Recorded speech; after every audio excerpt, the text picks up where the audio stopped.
بەڵێ جارێکی دیکە شاندێکی تەکنیکی حکوومەتی هەرێمی کوردستان چۆتەوە بەغدا لەبارەی پرسی نەوت و گاز لە بەغدا قسە دەکەن هاوکات بۆ جێبەجێکردنی یاسای بوجە لەگەڵ حکوومەتی عراقی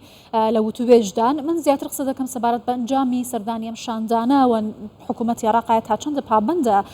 بەو ڕێککەوتنی کە لەگەڵ هەولێر هەیەی. میوانەکەم بەڕێز شوان کەلاری ئەنجامی ئەنجومەنی نوێنەرانی عراق لە بەغداوە لەگەڵمان.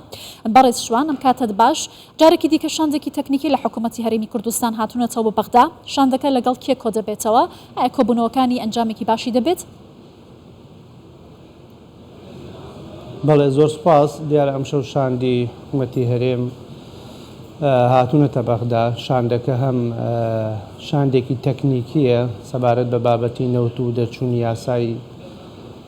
نەوت و غاز و وەزارەتی دارایی حکوومەتی هەرێمیشیان لەگەڵە.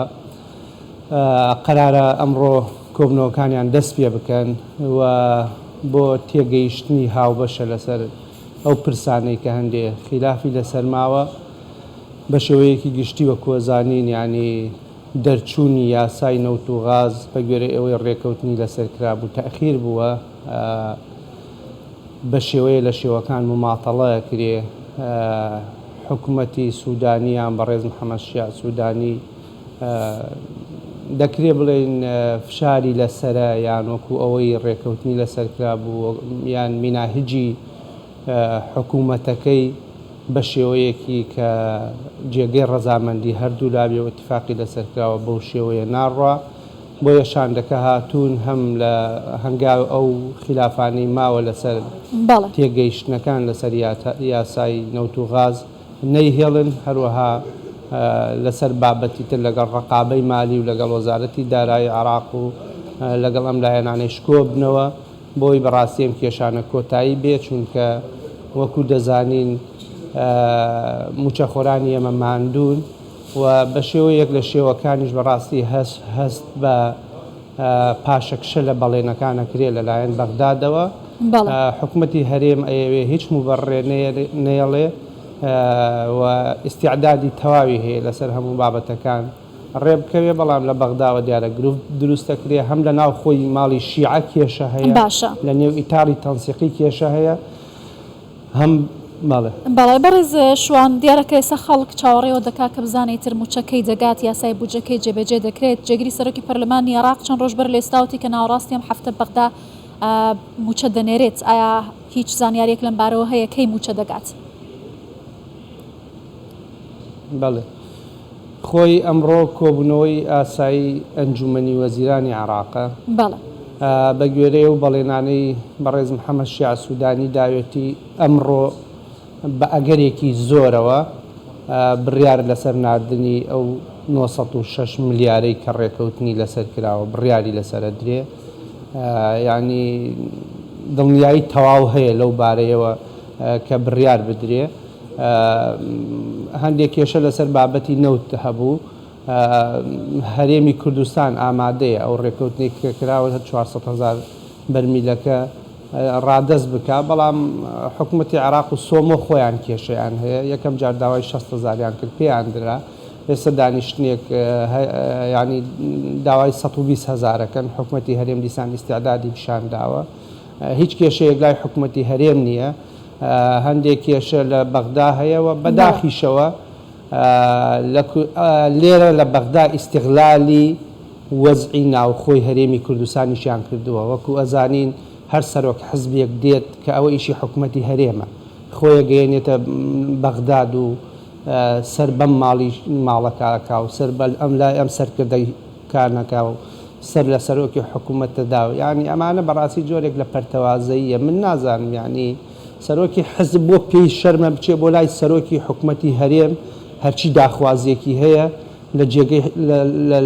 لەلایەن حکوومەتی هەرێمەوە بگەێنێتە بەغدا بە شێوەیەکی ئیداری، بە شێوەیەکی حکومڕانی تەندروست. بۆ پیان عیب نییە لێرە دێن سەرەکەنە 1000 شوێنە و بە کۆمەڵێ مزایەدە و وعدی لابەلاوە دەگەڕێنەوە. ئەسڵ ئەوەی ئەگەر حکوومەتی هەرێم لەگەڵ حکوومەتی فیدراڵە ڕێ نەکەوێ سەرۆک حزبێ چی پێکرێ، یان بەغدا ئەتوانێت چی وعدێ بە سەرۆک حزبێ بدا. ئەمە هەر لە ئەساسەوە بەتاڵە بنەمای نییە. بەڵام ئەمانیش لێرە فێر یاریەکە بوونە، هەندێک جار قسەی خۆشیان بۆ ئەکەن بۆ ئەوەی بچنەوە مزایەدەی پێ بکەن و خەڵک چاواشە بکەن. باشە بەڕست کەلاری ئەمە کاریگەری دەبێت لەسەر بڕیارەکانی حکوومەتی عراق بۆ ناردنی موچەوشایی سەدارایەکانی هەرێمی کوردستان بۆ جێبەجێکردنی یاسای بودجە بۆ ڕێککەوتن لەسەر پرسی نەوت و گاز ئەمەی کە ئێستا و خاڵی کە ئێوە ئیشارەتان پێکرد لێرە ئەی چۆن کاریگەری نابێ ئەوان هەستەکەن ئەم حزبانە حزب لە حکومەتا شەریکە مەسەلەن جێگری سەرۆکی حکومەتی هەیە کەچی سەرۆکی حزبەکە دێ ئەڵێ من موچە بەمەوە بۆ کوردستان مەسەلەن حزب لەوێ ئۆپۆزیسیۆنە هاتووە لێرە سەرکاتە علااقاتێکی تایبەتی حزبی دروستەکە کە لە ئەخیرا علااقاتی حزبی بەرژەوەندی هاوبەشە ئەمانیش لێرە بەڕاستی هەست بۆ حاڵەتە ئەکەن نازان بە چ شێوازێ بڵێن بەداخەوە جۆرێک لە یاری بە عقلێتیشیانەکەن لە ڕاستیە یعنی لەکوێ دنیا بووە دوو حکوومەت بێن ڕێکەوتنەکانیان بخەنە ئەولاوە بودجە و موچەی وڵاتێک هەرێمێک بدرێت بە سەرۆکی حزبێ بڵێەوە لە بەرخاتری تۆی نێرم شتیوان نییە ئەمە قسە فڕێدان و بۆ ئاڵۆزکردنی نێو ماڵی کوردستانە بەڵام بێم سەرۆکی حزبانە ئەم حزبانەی کە دێنە بەغدا بەڕاستی خۆیان لەم کۆدانە تێبگەن لەم بابەتانە تێبگەن ئەگینا ئەگەر حکومەتی هەرێم و هەردوو حکومەت نەکەونە ڕێکەوتن سەرۆکی حزب و مەکتەب سیاسی حزبێک دێتە بەغداد چی پێ ئەکرێ هیچی پێ ناکرێ بەڵێ بە تەکید کاریگەری هەیە و کاریگەری سلبیشی هەیە ناوماڵی شیعە هەندێک ئاڵۆزی تێکەوتووە ناوماڵی سونەی شەرکێشەی هەیە بەم شێوە ئەیانەوێت لە ناوماڵی کوردیش سەلامەت نەبێ کێشەی هەبێ لە ڕێگەی و حزبانەوە زۆر باشە بەرز کەلاری ئاماژەت بۆ کرد کە کێشە دروستەکەن هەندێک ناکۆکی ماون و خاڵی ناکۆک ماون کە ئەگەر جێبەجێ بکرێن ئیترم کێشانە نامێنن یاسای بودجە پەسەند دەکرێت و دەنێردێت جێبەجێ دەکرێت واتە وە کۆمەڵێک بابەتی دیکە بەڵام لەوەتەی عراق هەیە نەوتی هەیە بەڵام لەوەتەی نزیکەی دوو دەیە دەبێت یاسای نەوتی نییە دەگوترێتە گەرم یاسایە پرۆژه یاساکە بچێتە پەرلەمان و دەنگی لەسەر بدرێت سەرجەم کێشەکان چارەسەر دەبن خاڵی ناکۆکەکان زۆرن زۆر ئەستەمە ئەم کێشانە چارەسەر بکرێن یا بەس کێشەی تەکنیکین وی قرار بوو لە ماوەی 6 مانگە یاسای نەوت و غاز دەربچێنرێ بەڵام بەداخەوە بۆ 9 مانگ و هێشتا دەرنەچووە بە تەسەوری من زۆر ئاسان نییە چونکە ئەم حکوومەتە بیر لە ینی پاوانخوازیە کاتەوە ئەوێ حکوومەتێکی مەرکەزی بێ ئەوێ هەموو عێراق کۆنتترۆل بکا وەکو ئیدارەی محەلی وەکو پارێزگا یعنی تا ئێستش عقلێتێک هەیە وەکو خۆی دەستوری عراق نبینن کە عێراق عێراقێکی فیدراڵە هەرێمێک هەیە بەرەنجامی خەبات و خوێن و تەسحەیەکی زۆرە ئەم هەرێمە فاکتەری ئەساسی بووە بۆ ڕوخانی بەعس و بۆ دروستکردنی ئەم حکوومەتی تازە تا ئێستا ئەم پێڕوانینەیان نییە ینی ئەیانەوەی هەرێمی کوردستان احتیوا بکەن کۆنتترۆل بکەن بە شێوازێک ناڵێم هەموو حکوومەتی عراق تا ئێستەش خاڵی ئیجابی هەیە من زۆر ڕەشببینیش نیم بە تایبەتی ئەگەر نازانم بە قسەیش بێ سەرۆکی حکوومەت بە ڕێز محەممەد شیع سوودانی ملتەزمە هەندێک سەوابەت و ئەخلاقیاتی هەیە کە تا ئێستش ملتەزمە پێیەوە خۆشببختانە یعنی ئینکاری لە بابەتەکان ناکە خۆی دان بەوە دانێ کە هەندێک کە مکورتی لە بەغدایە بەڵام بە شێوەیەکی گشتی نەزعەیەک لە بەغداوە هەیە تێڕوانینێکی سلبیان بەرامبەر هەرێمی کوردستان هەیە یعنی تا ئێستش